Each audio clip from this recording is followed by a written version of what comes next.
It is 4:22 in the morning on Florida's Space Coast, and a 20-story rocket is shaking the ground awake. The ULA Vulcan lifts off from Cape Canaveral not with a roar, but with 3 million pounds of quiet confidence. Most of America is still asleep, but the satellites riding inside this booster are about to become the most important neighbors you never knew you had. Here is the question we do not ask enough. Who is watching the watchers in the sky? Because while you were scrolling through your feed last night, a pair of spacecraft called GSSAP 7 and 8 climbed toward an orbit 22,000 miles above your head. Their job is not to beam Netflix or connect your Zoom calls. Their job is to hover alongside American spy satellites and military communications platforms and make sure nothing gets too close. This is neighborhood watch for the final frontier. And today, America just hired 2 new deputies. Let us be honest about something.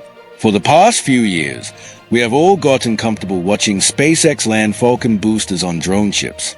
It is impressive, almost routine. But routine is not the same as resilient. And when the Space Force looked around and realized we had become a one-trick pony for national security launches, the anxiety started creeping in. That is why this launch matters more than the headlines suggest. The Vulcan rocket is not reusable.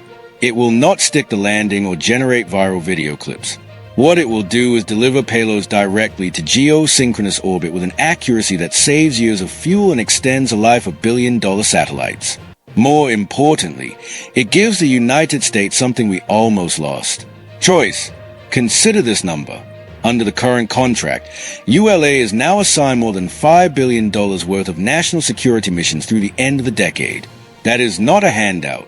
That is a strategic decision to ensure that if one rocket has a problem, the entire national security architecture does not grind to a halt. And make no mistake, the threat is real. China is testing direct descent anti-satellite weapons.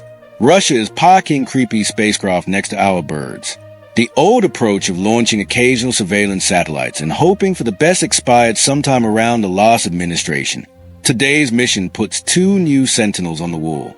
They will maneuver, inspect, and if necessary, physically position themselves between American assets and whatever is sniffing around. But here's the part that should bother you. We spent nearly a decade and billions of dollars developing Vulcan. There were nozzle failures, certification delays, and moments when everyone wondered if this rocket would ever fly.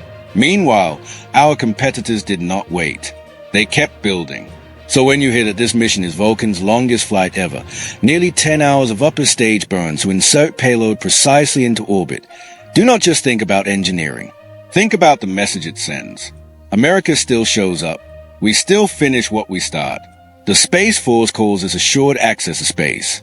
It is a dry, bureaucratic phrase that undersells the stakes.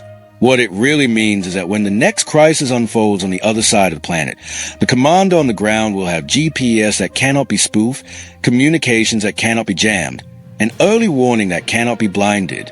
That does not happen by accident. It happens because someone in Florida was willing to light the candle at 4:22 in the morning. So here's what you should take away from today. The rocket worked. The satellites are on station. And for the first time in years, the United States Space Force has something it desperately needed. A real backup plan. Space is not a metaphor anymore. It is a neighborhood. And tonight, the new watch commander just clocked in.